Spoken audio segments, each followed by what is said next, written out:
Welcome, ladies and gentlemen, to yet another Sega Heroes video. And we are now going to be looking at our third character to join the Yakuza set. So hit the thumbs up button, subscribe to the channel, because in today's character overview, we are looking at Shun Akiyama.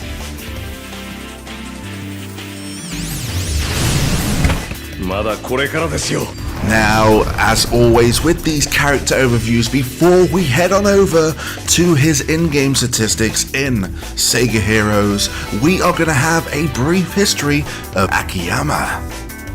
Shun Akiyama is one of the main playable protagonists of Yakuza 4, Yakuza Dead Souls, and Yakuza 5. He is a successful entrepreneur known as the Lifeline of Kamurocho due to his habit of lending money to people with nowhere left to turn. He runs Sky Finance as well as Club Elise, a hostess club where he commonly uses in his tests to earn a loan.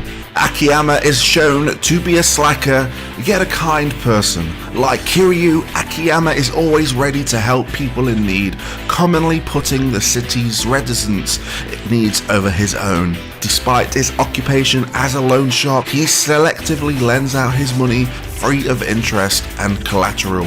Instead, he gives unique tests to his clients before he loans them money to determine if they are truly in need of the money. He will sometimes help them accomplish their tasks if it is within his power to do so. He will not hesitate to turn down his clients if they fail his tests, though he is not opposed to second chances. That does it for our brief history of Akiyama. So let's go on over to his in-game statistics in Sega Heroes. His hero color is red, his rarity is epic, his type is tank, and his match damage is dark. Now Akiyama's max skill is called Revelation. Akiyama witnesses something exciting happening and gains a spark of inspiration. This has a mana cost of 9.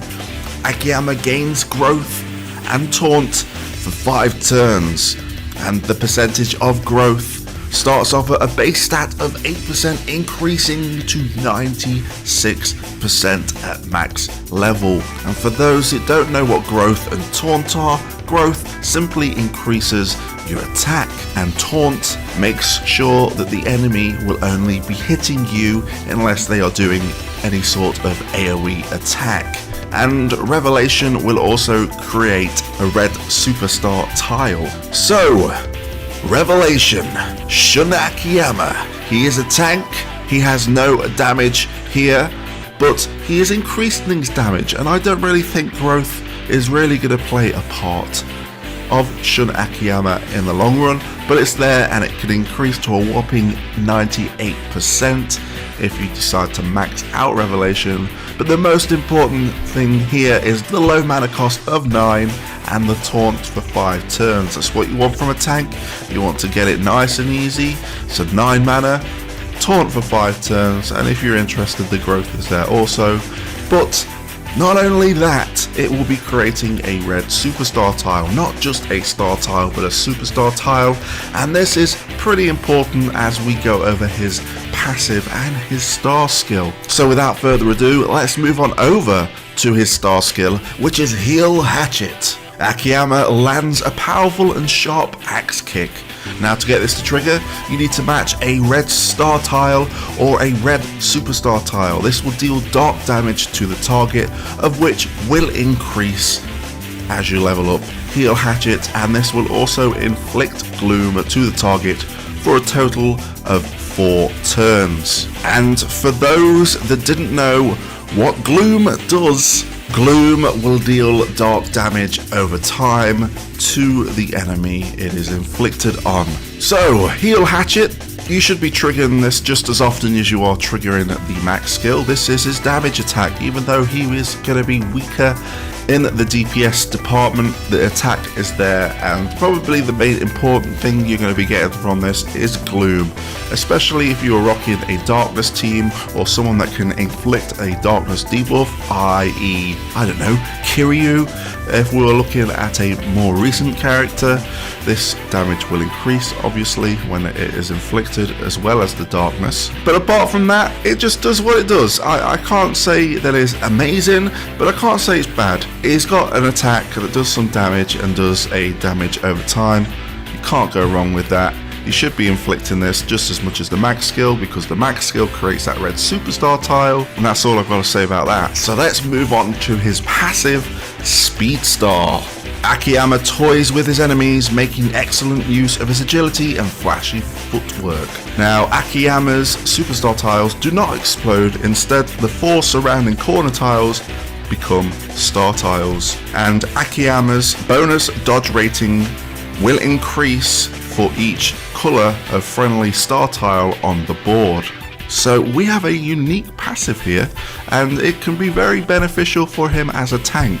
But first we'll go over the first point, which is that the superstar tiles that Akiyama has does not explode. So don't expect explosions everywhere, just expect that each corner of that star tile will become star tiles, which is beneficial for any other character that you may be rolling that has pretty effective star attacks. And this will also fall into the second point, of which, let's say you have a green, you have a yellow, and you have a blue tile surrounding those corners of the red superstar tile, then you are significantly boosting up that bonus dodge rating, which is going to be crucial for keeping Akiyama alive as he is taking the damage, because obviously he is going to be taunting. So a very unique passive, no explosions for the superstar tiles, but we are creating more superstar tiles, and I think that can really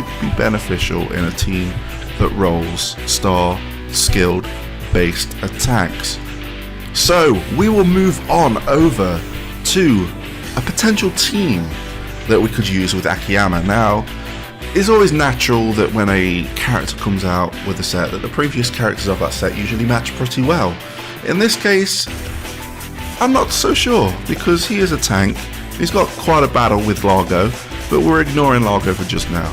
So I'm thinking, for a blue character, I instantly want to go for Kiryu to kind of get the most out of the gloom. But I don't feel that that's enough. I feel like if I was to take someone like Chewy, I have a healer and I have a character that can create more star tiles, that can increase the bonus rating of the dodge for Akiyama, because it doesn't have to be surrounding his star tile, it just needs to be on the board. I have no idea if the colours stack, but if they do, then Chewy is definitely someone to go for. As for a yellow character, I could go down the route of going straight for Alice, and I think I will, because of that boosted defense that she offers. If there is another yellow character that you think will fit the bill, please let me know in the comment section below.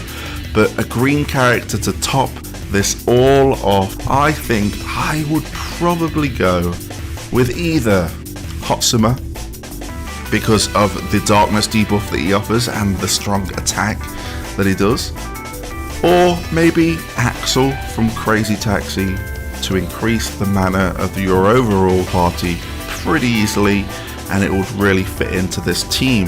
So okay, I think I'm going to go with that. We're going to go with Akiyama, we're going to go with Chewy, we're going to go with Alice. I know she's always in these teams, but prove me wrong that she shouldn't be.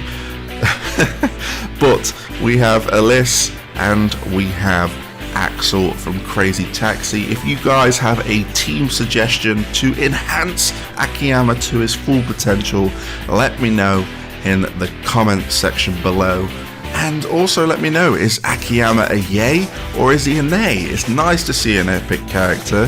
He is an epic tank, which means he's going to be easily accessible, and I really think that he is a tank to look at if you're wanting a tank on your team. So with that being said, that is Akiyama in Sega Heroes in a nutshell. It is nice to see some of the other characters in the Yakuza set get some spotlight. I will be seeing you in 2 weeks' time to look at the final character to join the set, which is the Green Hero. But until then, I'll catch you on the flip side.